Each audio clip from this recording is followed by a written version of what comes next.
ba léegi nag ñu ngi ko téye ci kaso bi doon def ay enquête ci li nga xamante ni moom la ñu tegoon ni daal ci ndoddam fi mu ne nii nag liñ doon laam-laamee ci mbirum Didier Badji Fulbert Sambou daanaka moom la ñu ñëw teg ko ci ndoddam moomu Jérôme Bandiaky ndaxte bu ñu sukkandikoo ci réquisitoire bu procureur juge bu 3e cabinet inculpé na ki nga xam ne moo di Jérôme Bandiaky ni ki démb ci deewuk Fulbert Sambou Didier Badji pour séquestration, menace de mort et viol d'un témoin clé. Donc ça veut dire que ni moom jàpp nañ ni moom moo faat Jérôme Bandiaky ak Fulbert Sambou mais nag fu ñu toppee quand même ki rey war nañu toppee ki ko sant mu rey. forcément wala ñi ko sant mu rey parce que amu ci intérêt rey. et xam nga depuis toujours li inquiété woon tous les Sénégalais. oui mooy le silence de la grande muette. Comment deux cadres de l'armée peuvent peut-être disparaître. Ou si bien même que ñoom comme ni ñu ko waxee ne c'est une disparition am na benn temps dans l'armée bu nga xamante ni moom ngay jël. pour déclarer officiellement que la personne a été disparue. mais tolle bi ci am ak tintamarre bi ci am yépp amul une communication officielle de l'armée buy wax au moins de la situation de ces deux cadres-là. aduna di dox ba ki nekkoon ministre de la justice toog ci télévision de la place ñu laaj ko mu ne ñooñu seen dee ak seen disparition dafay dugg ci amnistie.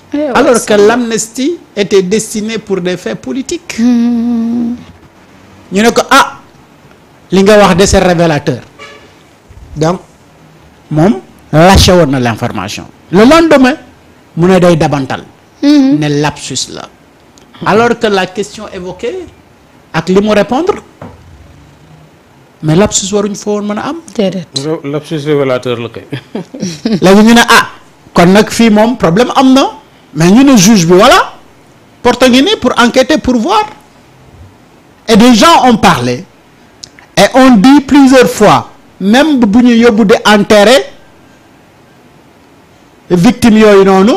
mais des témoins ont dit que ni Jérôme Bandiaky mii mais regardez les classes de Jérôme Bandiaky de Fulbert Sambou Didier Badji ñoom ñuy wax ne mais la personne là ñu gis borom coiffure bi Jérôme Bandiaky mii mais dañu doon intimider bi ñuy dem sax ci funérailles yi. donc njort nañu ne am na lu mu ci laale enquête di dem ba tey ñu ni la le juge kat inculpé na ko. l'inculpation moom moo ci am solo. on n'est pas encore dit que ni il est coupable mais il est inculpé. Oui. et on soupçonne que derrière lui il y a d'autres commanditaires parce que jógul rek dem. ray ko jëf ji. alors kenn moo amoon intérêt pour ñaar ñooñu nga xamante ni c'est des cadres de l'armée nekk ci ay postes yu stratégiques mais ñu war leen fagagal. et moo tax juge bi ne au-delà de Jérôme Bandiaky du ma fa yem. mais les commanditaires également ils seront poursuivis. et ils vont répondre à leurs actes ñaari nit la ñu laal rey te ñaari nit ñu rey yooyu du ñu n'importe qui. déedéet. ça veut dire donc que Jérôme ak ses complices wala ses commanditaires risquent benn emprisonnement en perpète wala bokk. ñu condamné leen à mort parce que ba léegi mu ngi suñu code bi kenn déggu ko code pénal bi. am na mu ne war nañ ko xalaataat sax. condamné à mort moom war nañ ko commencé. li xew Chine ñu def ko Sénégal. parce que am na yenn jëf yu nga xam ne bu ko nit jëfee. kooku dafa mérité ñu condamné ko à mort. des cadres de l'armée ñoom nga rey. bu fekkee ne les choses avèrent être vraies mais xam nga juge bi buy enquêter. ba inculpé la. ça veut dire am na ci lu dëgër lu nga xamante ni daf ko téye. parce que juge bi du la inculpé noonu rek parce que daf la bëgg a inculpé parce que yow ca wateef gi neexu ko. c'est pas parce que yaa ngi def sa benn davala juge bi xool la ne yow sa wateef gi neexul ba mu inculpé la non dafa am ay faits yu nga xamante ni daf ciy téye pour mu mën la inculpé. et nag loo ci mënti wax xamal ne Yacine Fall ba mu ñëwee. dem seeti Rebeuss les prisonniers génn daf ne il faut ñu indi humanisme ci. kaso bi oui. mais am na ñu nga xamante ni moom justice du am benn humanisme si ñoom. te muy dëgg. mooy ñi nga xamante ni. dañu rey. mooy ñi nga xamante ni dañu détourné alalu réew mi. ñi nga xamante ni dañu sonal askan wi. ndax seen gestion yu bon ak yu mel noonu nee na ñooñu moom bu ñu xalaat bu ñuy wax ay humanisme ci justice ñoom ñu xalaat ne ñoom dañ cee bokk. noo tax. ci par ay erreur ci ay par faute yu nga xamante ni moo par manque de conscience wala nangam sangam man nga def des bêtises sàcc fii benn café au lait ñu jàpp la kii nga wax ne fépp bëgg a daw dóor waa ji par yooyu mën nañ laa xool lu ñu indee humanisme ci yow. mais bu dul loolu yenn yi nga xamante ni dañ ciy cité waa Macky Sall ak waa këram kenn du ci indi humanisme. et heureusement que aujourd'hui donc ce dossier là. xam ne des témoins dañ ci wax di wax et la même chose. moom la ñuy xaarandi également ñu wax ñu qui sont les responsables derrière la mort de François Mancabou. dans la même logique. man réew mi daal dañuy rey mel ni malaaka. mais soxna si. di rey ay nit nii rek. pour abonder dans le même sens que sama grand bi. yàggul li xew Chine. doy boo ne ma grand gars yi dañuy ci de. déedéet non Baye da ngay nekk d'accord ne sama grand rek. mais noonu la li xew Chine. Chine am na benn ministre je ne me rappelle ndax ministre finance wala ministre c'est pas important benn ministre. ministère des transports et de l'infrastructure. xam nga lu mu détourné $1 million à peu près. xam nga ban sentence la ko gars yi teg. condamné à mort. laay ban jël. dañ koy rey mais attends mais gis nga def naa Libération moo ko titré démb. l'histoire des 71 wala 91 milliards.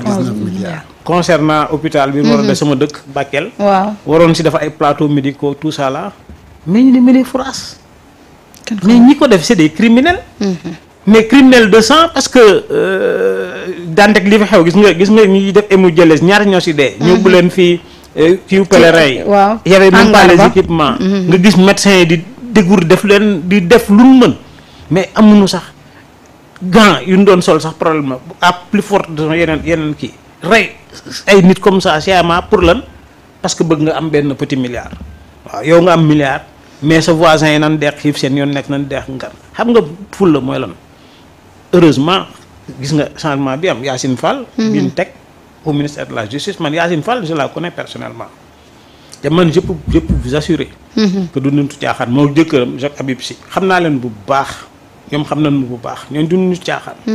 moo tax bi ñu ko nommé foofu laa xam ne jàmm dina am. non reddition des comptes ce sera une réalité parce que c'est une demande sociale nit ñi dañ ko bëgg. mais lépp nag ci kaw aussi. ñu assainir d'abord li ñu war a assainir bale. mettre les hommes qu'il faut à la place qu'il faut. lii xew palais bu mu xewati ñu nommer des gens yoo xam ne ils sont ancrés ils croient engagés gëm parti bi muy palais muy partout parce que c'est pas uniquement au palais qu'il y a ces gens. ce genre de situation. soo jëlee exemple digression bu ndaw rek ministère de l'énergie par exemple. gis nga li fa ngañ dem te liggéey bu rafet bi mu fay def. sous la conduite de notre tutelle. ñu koy féliciter parce que temps aussi mi ngi def liggéey bu rafet. dans le cadre de son programme énergétique. audit bin def au niveau des sociétés minières. ça nous a permis en un rien ñu collecter 71 milliards de dette de kii d'impôts yoo xam ni mosuñu ko fay. mais c'est un geste utile. dans le même sens lañ war a dugg def xool Senelec parce que Senelec il y a beaucoup de choses yoo xam ne à faire et à refaire. Senelec am na ay possibilités fu mu def yoo xam ne dina tax Sénégal aussi dund bi. wàññeeku kii bi coût électricité bi yomb. am ay solutions yu ñu si def mais loolu c'est dans un autre cadre. d'accord comme pour dire que suñu priorité.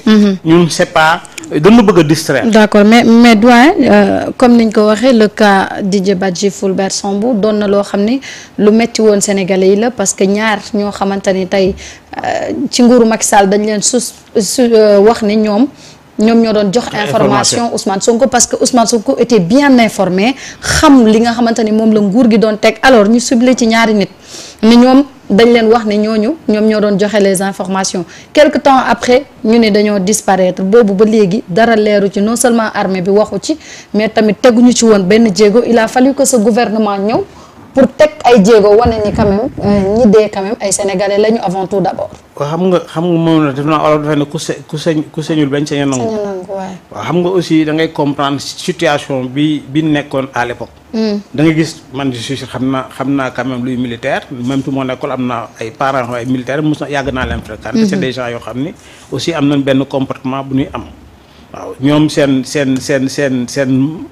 mbokk militaire moo leen gënal lu ne.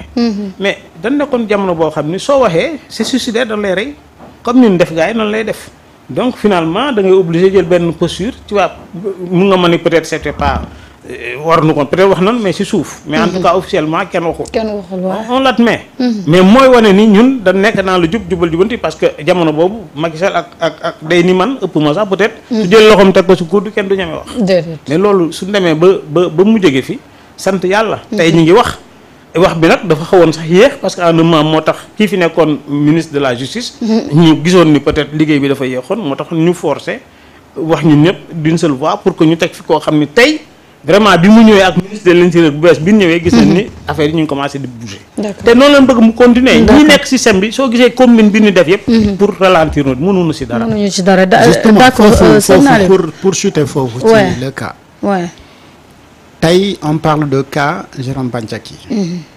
N'oublions pas que dans les enquêtes ci bi ñuy toppee Jérôme Bandiaky arme ak autorisation de port d'arme ak yu mel noonu. ak appartement bi nga xamante ni moom la logé woon. te muy logement de fonction. logement de fonction entre autres. après ba ñu tudd ci arme bi le frère de Doudou Ka. après xam nga wax ji ñëw na ba. ñu tudd ci Mimi Touré. moo doon garde ko ba après ci finalement Mimi Touré waxee wax. et defal un peu rek. benn synthèse. ci lii di xew ak évolution mbir yi Mimi Touré nangam sangam et cetera ak ce qui se passe après da ngay wax nekk ñun. système bi ba léegi. y a beaucoup de choses yu nga xam ne bu xewee rek. après da lay wax na la ok kon lii xewoon na la ci fan yële. lii moo tax mais lii moo taxoon. parce que nag tubaab bi nee na y a pas de fumée sans feu. mais nag Seydina Alioune sur le cas Jérôme Bandiaky mi nga xamante ni boobu ba tey ñu ngi ko téye ci kaso bi moom tamit buñ ko secoué dinañu fi dégg ñeneen ñoo xam ni ñu ngi woon ci nguuru Macky Sall nekk ca kaw a kaw parce que itam. tôt ou tard il va parler. il va parler de parce que mënul nangu di tëdd kaso te xam ni. ñi ko sant ñu ngi fi il va parler. faut vraiment loxo dina dar gémmiñ de. et aujourd'hui bu le juge bi waxee ne dafa koy inculper et dina poursuivre les commanditaires. mais ça veut dire que ni dans ces enquêtes xam na ne y a des commanditaires. clairement kooku moom y a même pas de doute dessus. alors maintenant que lui il avait des relations ak Mimi Touré ba logement de fonction bi et cetera ne depuis Mimi Touré moom di ak les réponses bi nga xamante ni Mimi Touré après servir na ñu ko ay tout mais pourquoi le gars continue tout le temps di garder privilèges yooyu ak les passeports diplomatiques yi mu yoroon et cetera donc tout ça c'est révélateur et yàlla rek a xam on verra enquête bi mu ngi poursuivre yoonam di ci kanam rawuli gët comme on le dit dinañu